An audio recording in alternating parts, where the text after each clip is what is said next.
विमानात जशी हवाई सुंदरी, अगदी त्याच धर्तीवर आता एसटी महामंडळाच्या ई शिवनेरी बसमध्ये शिवनेरी सुंदरी असणार आहे. शिवसेना नेते भरत गोगावले यांची एसटी महामंडळाच्या अध्यक्षपदी निवड होताच त्यांनी याबाबतच्या पहिल्या निर्णयाची घोषणा केली.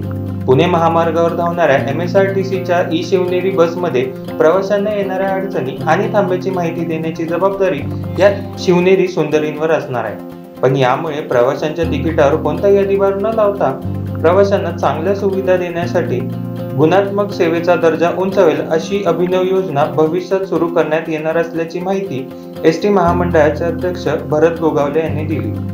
एसटी महामंडळाचे नवे अध्यक्ष भरत गोगावले यांच्या अध्यक्षतेखाली संचालक मंडळाची बैठक पार पडली.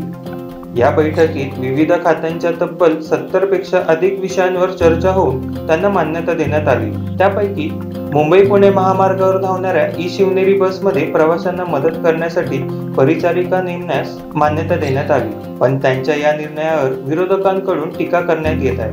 अशातच आता राष्ट्रवादी शरद पवार गटाचे आमदार रोहित पवार यांनी देखील सरकारवर जोरदार हल्लाबोल केला. त्यांनी या संदर्भात ट्विटमध्ये म्हटले की सरकार कोणत्या विषयांना प्राथमिकता देते यावरून सरकारची वृत्ती आणि शहाणपणा दिसतो. आज राज्यात गळणारी एसटी, पत्रे उडणारी एसटी, खिडक्यात उठलेली एसटी अशा दुरवस्थेत असलेल्या एसटीची स्थिती सुधारण्यावर भर देण्याची गरज असताना तसेच एसटी कर्मचाऱ्यांना, एसटी प्रवाशांना पायाभूत सुविधा देऊन त्यांचे आयुष्य सुंदर करण्याची गरज आहे. मात्र असे असताना देखील एसटी महामंडळाचे नवनियुक्त अध्यक्ष शिवनेरी सुंदरी सारख्या योजना आणत असल्याची टीका रोहित पवार यांनी केली.